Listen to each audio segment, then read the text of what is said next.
Hi everybody, it's Lewin from Remote King here. I'm just going to show you a few things in regards to some GTL roll pin insertion and removal tools. So I have a few parts in front of me.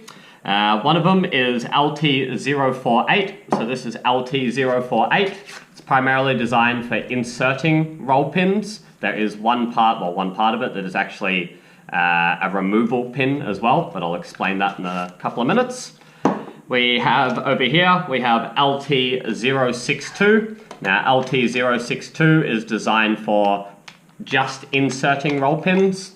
So I'll go through that one in a little sec. And then we have LT071. So these are two parts that come as LT071. And what they're used for, they're like a little jig that holds your key, your flip key, in place while you use the insertion tools. So I'll just run you through on how to use it now. There has been a little bit of confusion on how they actually work, so I'm hoping this demonstration sheds a little bit of light on it.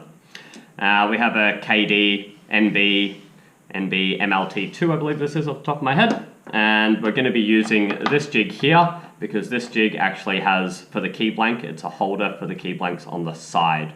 And what I mean by that is if we take our key, as you can see, the key blank comes in flat ways into the key, and that's how it actually holds in this jig as well. So there is multiple locations that you can actually use to hold this in place. The one we're going to use is about the second from the top. Now there is no right or wrong answer for this either, it's just more about what feels right and correct. So with these, once you actually get the tools themselves and unpackage them, you'll notice on the bottom of them they have a little plastic pin that's kind of like stuck into the tool. This is the pin that actually holds the remote in place when you're working with the jig. So, just going to move some of this other stuff out of the way here. So you'd get your flip key, you would put your flip key in place where it feels good, and then you would use this pin to pretty much lock it in place. So as you can see there, I've kind of locked it in. Now that one there is, I think it's pretty good. It holds in pretty well. So from there, what we're going to do now is we're going to get the insertion tool, which are the colored pin, and we're going to take out two different diameter sizes. Whoa, rip them out. There's two diameter sizes. The red one is a smaller diameter. I believe the red one's about 1.7 mils. And then the larger one is 2.1 mils, the green one. They actually do say on the tool itself, they do, if you can see that, I doubt it, but there is actually some markings on it that tell you what diameter they are. So for KD pins, we're going to be using the red one. The green one is mainly focused for your genuine roll pins and stuff like that, the little bit larger diameter ones. But as you can see with the red one and the KD pin, once you insert that, it is very nice and snug in there. So fits very nicely. So the way you would actually go about to insert this now is I'm just going to remove some of this stuff out of the way for a second. You would take a small to medium hammer. Ball peen hammer is probably preferable, but you can really use any type of hammer, I guess. You would then take your insertion tool with a roll pin loaded into it. You would then pretty much line up the roll pin with the hole, of course, putting it in and holding a little bit of pressure on the remote. You would then tap the back of the actual roll pin insertion tool a few times so you can get that starting point. It's nice as well, nice and snug, half loaded in, I guess you could say. So a couple of decent whacks and it will actually go in quite well. So as you can see there, the tool actually stops at a point where you pretty much can't go any further.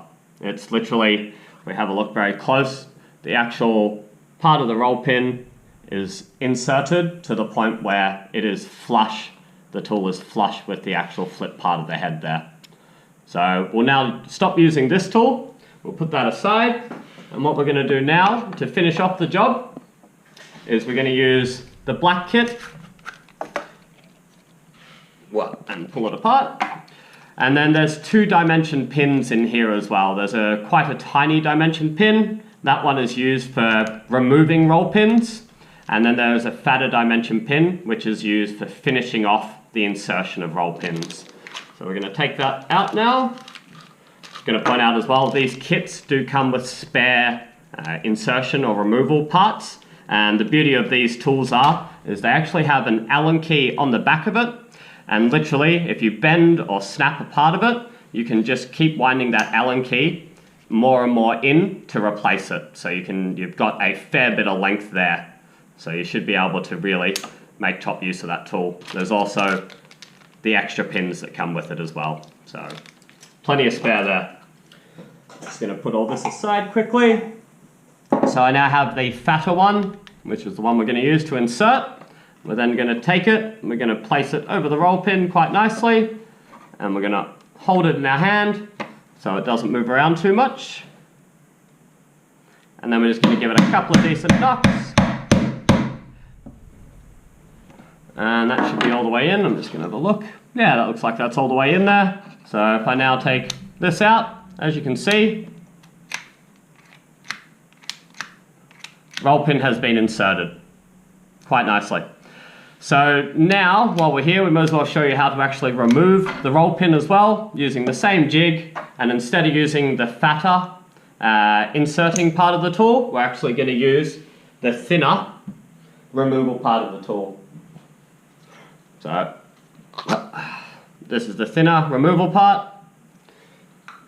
Once again, we're going to use the same part of the jig that we were using before. Make sure the key's in there nicely. We're then going to hold it with our hand a little bit.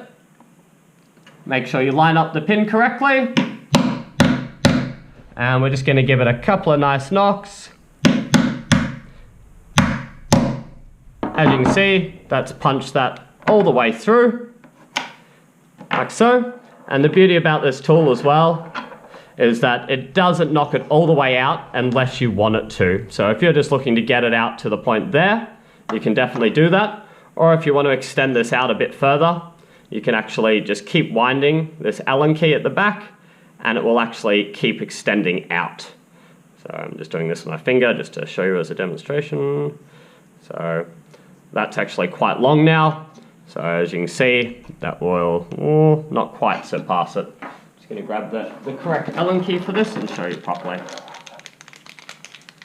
So in the actual extra parts pack, there's just an Allen key in there as well. When you open that up, you will get this Allen key out. Using the Allen key, you just insert it into there and just pretty much keep winding it. As you can see, it's extending out. So that's pretty long there. That's probably a bit too long, to be honest with you, but it will definitely make it all the way through. The other beauty about this is the jig itself has a little gap here for the roll pins. So when it's sitting flat on the bench, your roll pins will actually just fall through and actually stop in this little compartment here. So just to finish off the job now, just going to insert that into there like so. Give it a couple of little knocks. That was just one, I just punched it the rest of the way through. Remove, remove. As you can see, the roll pin is nicely stored down in there for you. You're not going to lose it too far. And then with the actual key blank, obviously you can just remove it now. So that's pretty much it, guys. It is a little bit confusing when you first get it all there, but it all does have a purpose and it does actually work really well. So thanks for watching. Cheers.